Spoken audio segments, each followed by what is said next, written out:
ಶುಭೋದಯ, ಶುಭ ಮುಂಜಾನೆ. ಸೋಮವಾರದ ಬೆಳಗ್ಗೆಗೆ ಸ್ವಾಗತವನ್ನು ಕೋರ್ತಾ ಇವತ್ತು ಶಿವಮಹಾಪುರಾಣದ 10ನೇ ಅಧ್ಯಾಯವನ್ನು ನೋಡ್ತಾ ಹೋಗೋಣ. ಸೃಷ್ಟಿ, ಸ್ಥಿತಿಯೇ ಮುಂತಾದ 5 ಕೃತ್ಯಗಳ ಪ್ರತಿಪಾದನೆ, ಹಾಗೆಯೇ ಪ್ರಣವ, ಪಂಚಾಕ್ಷರ ಮಂತ್ರದ ಮಹತ್ವ, ಬ್ರಹ್ಮ ವಿಷ್ಣು ಇವರಿಂದ ಶಿವನ ಸ್ತುತಿ ಹಾಗೂ ಶಿವನ ಅಂತರ್ಧಾನ ಎಂಬುದು ಶಿವಮಹಾಪುರಾಣದ 10ನೇ ಅಧ್ಯಾಯ. ಅಧ್ಯಾಯವನ್ನು ಪ್ರಾರಂಭಿಸ್ತಾ ಬ್ರಹ್ಮ ಮತ್ತು ವಿಷ್ಣು ಶಿವದೇವರಲ್ಲಿ ಹೇಳ್ತಾರೆ, ಹೇ ಪ್ರಭೋ, ನಮ್ಮಿಬ್ಬರಿಗೆ ಸೃಷ್ಟಿಯೇ ಮುಂತಾದ 5 ಕೃತ್ಯಗಳ ಲಕ್ಷಣವನ್ನು ಹೇಳಿ ಅಂತ ಕೇಳುತ್ತಾರೆ. ಶಿವದೇವರು ಅದಕ್ಕೆ ಈ ರೀತಿಯಾಗಿ ಉತ್ತರವನ್ನು ಕೊಡ್ತಾರೆ. ನನ್ನ ಕೆಲಸಗಳನ್ನು, ಕಾರ್ಯಗಳನ್ನು ತಿಳಿದುಕೊಳ್ಳುವುದು ಅತ್ಯಂತ ಗಹನವಾದಂತಹ ವಿಷಯ. ಆದರೂ ನಾನು ಕೃಪೆಯಿಂದ ನಿಮ್ಮಿಬ್ಬರಿಗೆ ಆ ವಿಷಯದ ಬಗ್ಗೆ ತಿಳಿಸುವೆ. ಹೇ ಬ್ರಹ್ಮ, ಹೇ ಅಚ್ಯುತ, ಸೃಷ್ಟಿ, ಸ್ಥಿತಿ, ಸಂಹಾರ, ತಿರೋಭಾವ ಮತ್ತು ಅನುಗ್ರಹ ಇವು 5 ನನ್ನ ಜಗತ್ ಸಂಬಂಧಿಯಾದ ಕೆಲಸಗಳು, ನಿತ್ಯ ಸಿದ್ಧವಾದವುಗಳು. ಸಂಸಾರದ ರಚನೆಯ ಆರಂಭವು ಸರ್ಗವು, ನನ್ನಿಂದ ಪಾಲಿತವಾಗಿ ಸೃಷ್ಟಿಯ ಸುಸ್ಥಿರ ರೂಪದಲ್ಲಿ ಇರುವಿಕೆಯೇ ಅದರ ಸ್ಥಿತಿ ಎಂಬುದಾಗಿ, ಹಾಗೆಯೇ ಅದರ ವಿನಾಶವೇ ಸಂಹಾರವು, ಪ್ರಾಣಗಳ ಉತ್ಕ್ರಮಣ ತಿರೋಭಾವವು, ಇವೆಲ್ಲವುಗಳಿಂದ ತಪ್ಪಿಸಿಕೊಳ್ಳುವುದು ಅನುಗ್ರಹವು. ಈ ರೀತಿಯಾಗಿ ಸೃಷ್ಟಿಯೇ ಆದಿಯಾಗಿ 4 ಕೃತ್ಯಗಳು ಸಂಸಾರದ ವಿಸ್ತಾರವನ್ನು ಮಾಡುವವುಗಳು. 5ನೇ ಕೃತ್ಯ ಅನುಗ್ರಹ ಮೋಕ್ಷಕ್ಕೆ ಕಾರಣವು. ಅದು ನನ್ನಲ್ಲೇ ಸದಾ ಅಚಲ ಭಾವದಿಂದ ಸ್ಥಿರವಾಗಿ ಇರುತ್ತದೆ. ನನ್ನ ಭಕ್ತರು ಈ 5 ಕೃತ್ಯಗಳನ್ನು 5 ಭೂತಗಳಲ್ಲಿ ನೋಡ್ತಾರೆ. ಸೃಷ್ಟಿಯನ್ನು ಭೂತಲದಲ್ಲಿ, ಸ್ಥಿತಿಯನ್ನು ಜಲದಲ್ಲಿ, ಸಂಹಾರ ಅಗ್ನಿ, ತಿರೋಭಾವ ವಾಯುವಿನಲ್ಲಿ ಮತ್ತು ಅನುಗ್ರಹ ಆಕಾಶದಲ್ಲಿ ಸ್ಥಿತವಾಗಿದೆ. ಪೃಥ್ವಿಯಲ್ಲಿ ಎಲ್ಲರ ಸೃಷ್ಟಿಯಾಗ್ತದೆ, ಜಲದಲ್ಲಿ ವೃದ್ಧಿಯಾಗ್ತದೆ, ಬೆಂಕಿ ಎಲ್ಲರನ್ನೂ ಸುಡುತ್ತದೆ, ವಾಯು ಎಲ್ಲರನ್ನೂ ಒಂದು ಸ್ಥಾನದಿಂದ ಇನ್ನೊಂದು ಸ್ಥಾನಕ್ಕೆ ತೆಗೆದುಕೊಂಡು ಹೋಗುವಂತಹದ್ದು, ಹಾಗೆಯೇ ಆಕಾಶವು ಎಲ್ಲರನ್ನ ಅನುಗ್ರಹಿತರನ್ನಾಗಿ ಮಾಡ್ತದೆ. ವಿದ್ವಾಂಸರು ಇದನ್ನು ತಿಳಿಯಬೇಕು. ಈ 5 ಕೃತ್ಯಗಳ ಭಾರವನ್ನು ಧರಿಸಲು ನನಗೆ 5 ಮುಖಗಳು ಇವೆ. 4 ದಿಕ್ಕುಗಳಲ್ಲಿ 4 ಮುಖಗಳು, ಇವುಗಳ ಮಧ್ಯಕ್ಕೆ 5ನೇ ಮುಖವಿದೆ. ಹೇ ಪುತ್ರರೇ, ನೀವಿಬ್ಬರು ತಪಸ್ಸಿನಿಂದ ನನ್ನನ್ನು ಸಂತುಷ್ಟಗೊಳಿಸಿ ಭಾಗ್ಯವಶದಿಂದ ಸೃಷ್ಟಿ ಹಾಗೂ ಸ್ಥಿತಿಯ 2 ಕೆಲಸಗಳನ್ನು ಪಡೆದಿದ್ದೀರಿ. ಅದೆರಡೂ ನಿಮಗೆ ತುಂಬ ಪ್ರಿಯವಾದವುಗಳು.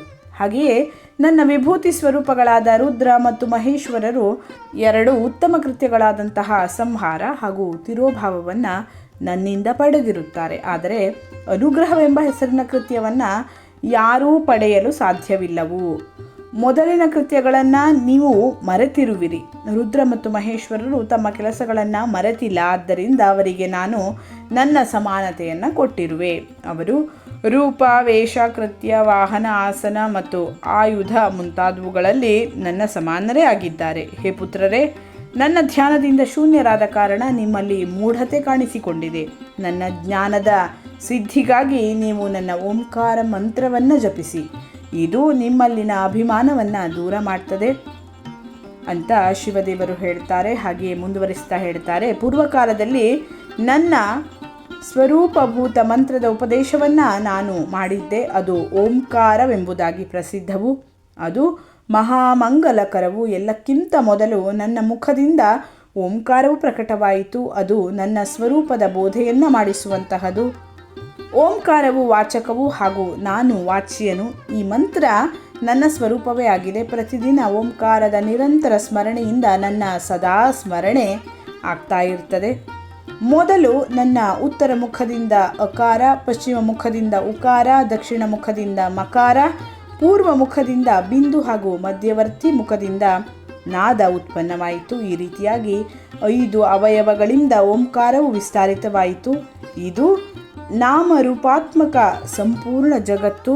ಹಾಗೆಯೇ ಸ್ತ್ರೀ, ಪುರುಷ, ವರ್ಗರೂಪ 2 ಕುಲಗಳು ಈ ಪ್ರಣವ ಮಂತ್ರದಿಂದ ವ್ಯಾಪ್ತವಾಗಿದೆ. ಈ ಮಂತ್ರವು ಶಿವ ಹಾಗೂ ಶಕ್ತಿ 2ರ ಬೋಧಕವು. ಈ ಪ್ರಣವದಿಂದಲೇ ಪಂಚಾಕ್ಷರ ಮಂತ್ರದ ಉತ್ಪತ್ತಿಯಾಗಿದೆ.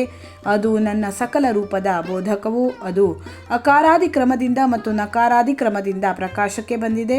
ಓಂ ನಮಃ ಶಿವಾಯ ಈ ಪಂಚಾಕ್ಷರ ಮಂತ್ರದಿಂದ ಮಾತೃಕಾ ವರ್ಣಗಳು ಹುಟ್ಟಿಕೊಂಡಿವೆ. ಅವು 5 ವೇದಗಳು.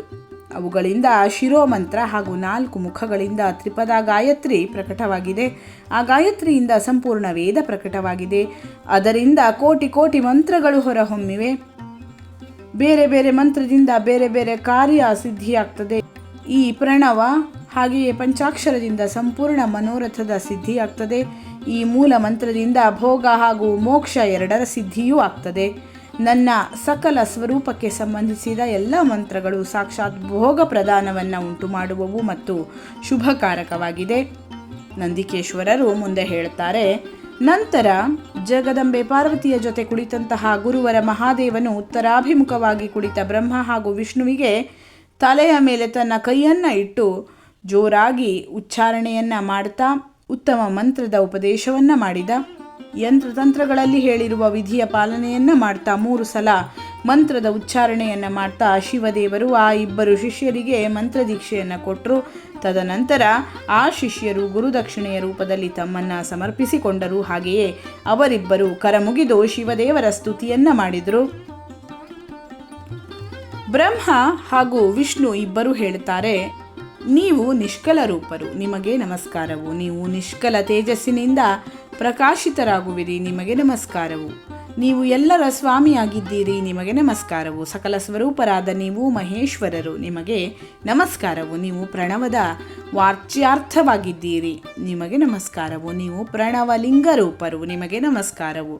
ಸೃಷ್ಟಿ, ಪಾಲನ, ಸಂಹಾರ, ತಿರೋಭಾವ ಹಾಗೆಯೇ ಅನುಗ್ರಹವನ್ನು ಮಾಡುವ ನಿಮಗೆ ನಮಸ್ಕಾರವು. ನಿಮಗೆ 3 ಮುಖಗಳಿವೆ, ನಿಮಗೆ ನಮಸ್ಕಾರವು. ಪಂಚಬ್ರಹ್ಮ ಸ್ವರೂಪರು, 5 ಕೆಲಸಗಳುಳ್ಳ ನಿಮಗೆ ನಮಸ್ಕಾರವು.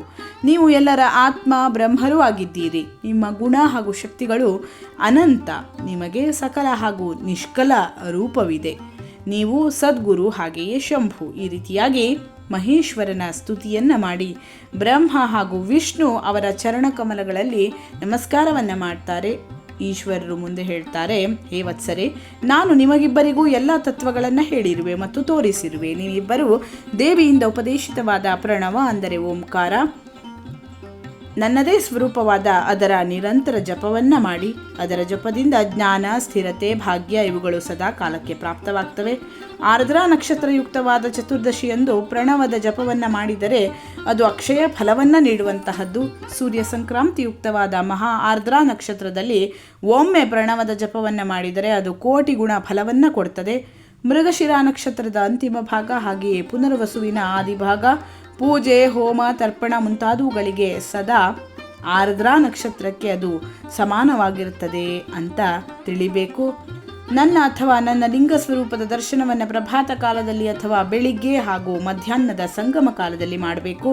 ನನ್ನ ದರ್ಶನ ಹಾಗೆಯೇ ಪೂಜೆಗೆ ಚತುರ್ದಶಿ ನಿಶೀಥ ವ್ಯಾಪಿ ಅಥವಾ ಪ್ರದೋಷ ವ್ಯಾಪಿನಿಯನ್ನೇ ತೆಗೆದುಕೊಳ್ಳಬೇಕು. ಯಾಕೆಂದರೆ ಅಮಾವಾಸ್ಯ ತಿಥಿ ಸಹಿತವಾದಂತಹ ಚತುರ್ದಶಿ ಪ್ರಶಂಸನೀಯ ಅಥವಾ ಪ್ರಶಸ್ತ. ಪೂಜೆ ಮಾಡುವವರಿಗೆ ನನ್ನ ಮೂರ್ತಿ ಹಾಗೂ ಲಿಂಗವು ಎರಡೂ ಸಮಾನವಾಗಿದೆ. ಆದರೂ ಮೂರ್ತಿಗಿಂತ ಲಿಂಗವೂ ಶ್ರೇಷ್ಠವಾದದ್ದು. ಆದ್ದರಿಂದ ಮುಮುಕ್ಷುಗಳು ನನ್ನ ಮೂರ್ತಿಗಿಂತ ಲಿಂಗವೇ ಶ್ರೇಷ್ಠ ಅಂತ ತಿಳಿದು ಪೂಜೆ ಮಾಡಬೇಕು. ಲಿಂಗವನ್ನು ಓಂಕಾರದಿಂದ ಹಾಗೂ ಪಂಚಾಕ್ಷರ ಮಂತ್ರದಿಂದ ಪೂಜಿಸಬೇಕು. ಶಿವಲಿಂಗವನ್ನು ಸ್ವತಃ ಸ್ಥಾಪಿಸಿ ಅಥವಾ ಬೇರೆಯವರಿಂದ ಸ್ಥಾಪಿತವಾದಂತಹ ಶಿವಲಿಂಗಕ್ಕೆ ಉತ್ತಮ ದ್ರವ್ಯಮಯ ಉಪಚಾರದಿಂದ ಪೂಜಿಸಬೇಕು. ಇದರಿಂದ ಶಿವಲೋಕದ ದಾರಿ ಸುಗಮವಾಗ್ತದೆ. ಈ ರೀತಿಯಾಗಿ ಅನೇಕ ಉಪದೇಶಗಳನ್ನು ಶಿವದೇವರು ಕೊಟ್ಟು ಅಲ್ಲಿಂದ ಅಂತರ್ಧಾನರಾಗ್ತಾರೆ ಎಂಬಲ್ಲಿಗೆ ಶ್ರೀ ಶಿವ ಮಹಾಪುರಾಣದ ವಿಘ್ನೇಶ್ವರ ಸಂಹಿತೆಯ ಓಂಕಾರೋಪದೇಶದ ವರ್ಣನೆ ಎಂಬ 10ನೇ ಅಧ್ಯಾಯ ಸಮಾಪ್ತವಾಗ್ತದೆ. ಧನ್ಯವಾದಗಳು. ಲೋಕಾಃ ಸಮಸ್ತಾಃ ಸುಖಿನೋ ಭವಂತು.